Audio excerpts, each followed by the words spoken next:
Okay, this is chapter 2.3 using synthetic and polynomial division, also known as long division. We want to divide a polynomial by another polynomial. We're going to use polynomial division to find the rational or real zeros of a polynomial. All right, so rational, real zero, and real zeros of a polynomial.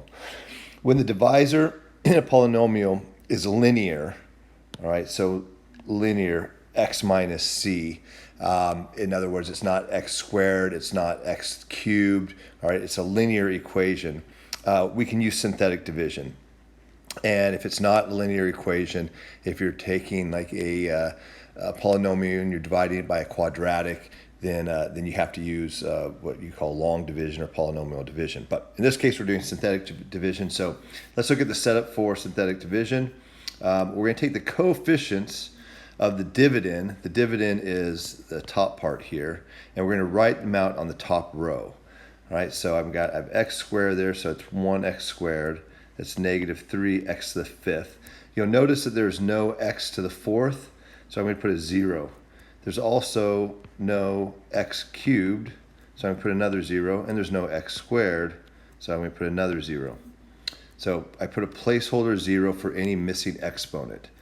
Now I have 14x, and then I have my last term, the 4, the constant 4. All right, next thing is, what am I going to put in this box here? I'm dividing this all by x minus 2. When we use synthetic division, I'm going to then put a 2 up here in the box. Think of this as x minus 2 equals 0. Since x minus 2 might be a factor, x minus 2 equals 0, x equals 2. That would be our 0 if x minus 2 is a factor. So again, you just kind of, if this is x minus 2, you use 2. If this were x plus 2, then I would use negative 2. Think of it as kind of x minus a negative 2. All right, synthetic division, we bring the first term down here, this 1, and then we multiply 2 times 1. 2 times 1 is 2. And then we're going to add our negative 3 plus 2. That gives me negative 1. And then again, I repeat. I come down here, I take my 2. I can multiply it by negative 1. 2 times negative 1 is negative 2. And again, I'm going to add 0 plus negative 2 gives me negative 2. Again, multiply 2 times this term, negative 2.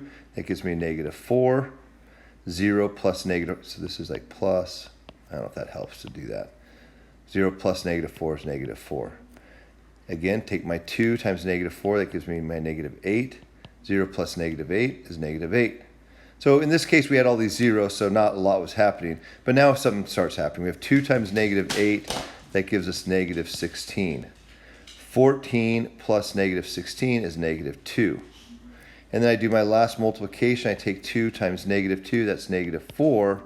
And in fact, I have 0 here, so I have a remainder. This is my remainder of 0.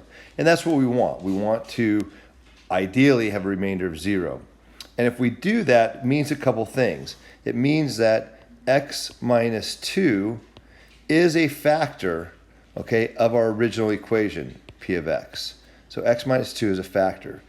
And we'll see later on as we work through the problems that we're going to take what's left over here, everything here, and we're going to keep factoring that down until we get it to a quadratic. At this point, if I were to rewrite this, all right, this would be x to the fifth minus x to the fourth minus 2x cubed minus 4x squared minus 8x, and minus 2. And what you might have noticed is where we originally started out with x to the 6th, x to the 5th, x to the 4th, etc., x cubed.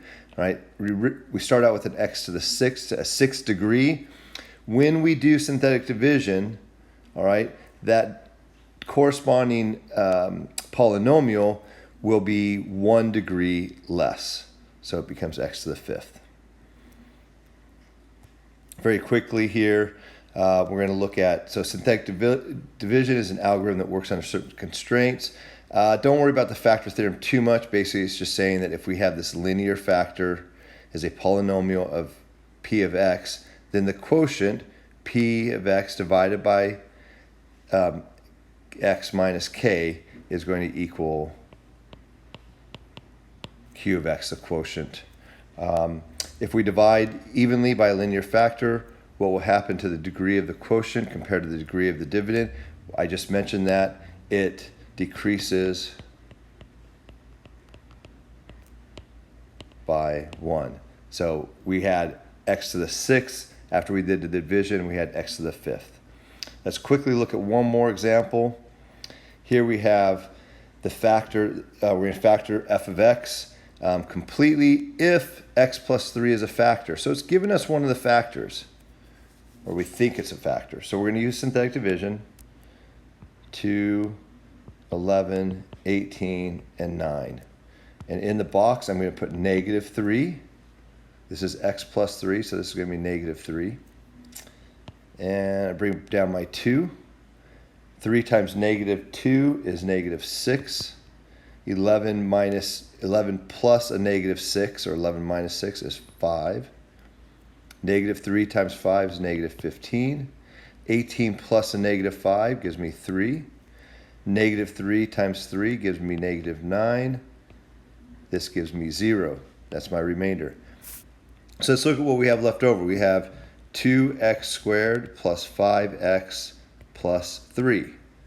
Question is, can we factor that?